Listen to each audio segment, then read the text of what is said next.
Button ಒತ್ತೋದಕ್ಕೆ ನನ್ನ ಮಾರ್ಗದರ್ಶಕರು ನಮ್ಮ ಮನೆಯ ಗುರುಗಳಾಗಿರ್ತಕ್ಕಂಥ ಮೇಯರ್ ನಿಖಿಲ್ ಸರ್ ಅವರೇ, ಹಾಗೆಯೇ ಇದು ದಯವಿಟ್ಟು ಹೆಸರು ಗೊತ್ತಿಲ್ಲ, ಇವೆಲ್ಲ ಮಾನ್ಯ ನ್ಯಾಯವಾದಿಗಳ ಬಂಧುಗಳು, ಮೊದಲಿಗೆ ನಾನು ತಮ್ಮಲ್ಲಿ ಅನಂತ ಕೋಟಿ ಪ್ರಣಾಮಗಳನ್ನು ಸಲ್ಲಿಸುತ್ತೇನೆ.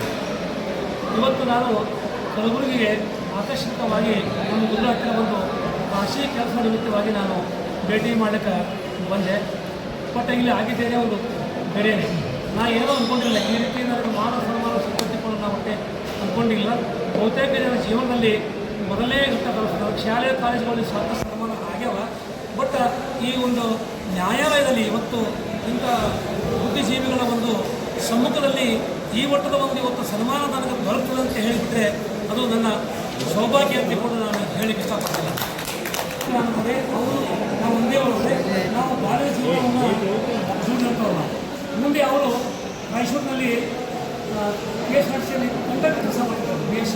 ಸೊ ಈಗ ಬಂದೆ, ನಂದು ಅವರು ಮುದುರಿಗಳ ಒಂದು ಒಡನಾಟ ಇದೆ, ಭಾಳ ಆತ್ಮೀಯತೆಯ ಒಂದು ಬಾಂಧವ್ಯ ಕೂಡ ಇದೆ.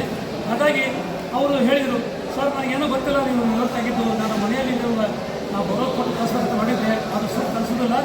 ನೀನು ನಿವೃತ್ತಿ ಆದ ನಂತರ ನಿನ್ನ ಪ್ರವೃತ್ತಿ ಏನಪ್ಪ ಸಮಾಜ ಮುಖ್ಯವಾಗಿ ಇವತ್ತು ಸಾಧನೆ ನೋಡಿದರೆ ನಿಮಗೆ ನನ್ನ ಮನೆಯಲ್ಲಿ ನಾಗಗೋಡೆ ಮಧ್ಯದಲ್ಲಿ ಸನ್ಮಾನ ಕಳಿಸಿದ ಸೂಕ್ತ ಆಗೋದಿಲ್ಲ.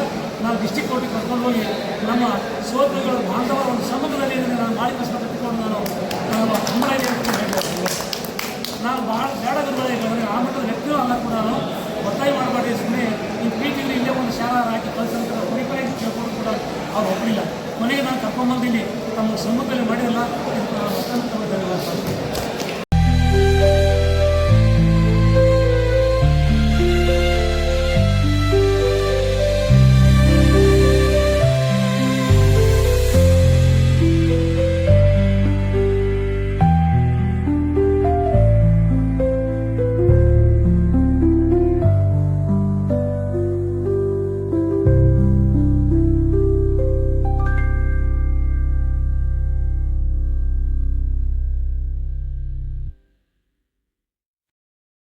ವೃತ್ತಿ ಜೀವನ ಶಿಕ್ಷಕರಾದರೂ ಸಹಿತ ಸಮಾಜ ಸೇವೆಯಲ್ಲಿ ತೊಡಗಿಸಿಕೊಂಡವರು ಇವರು.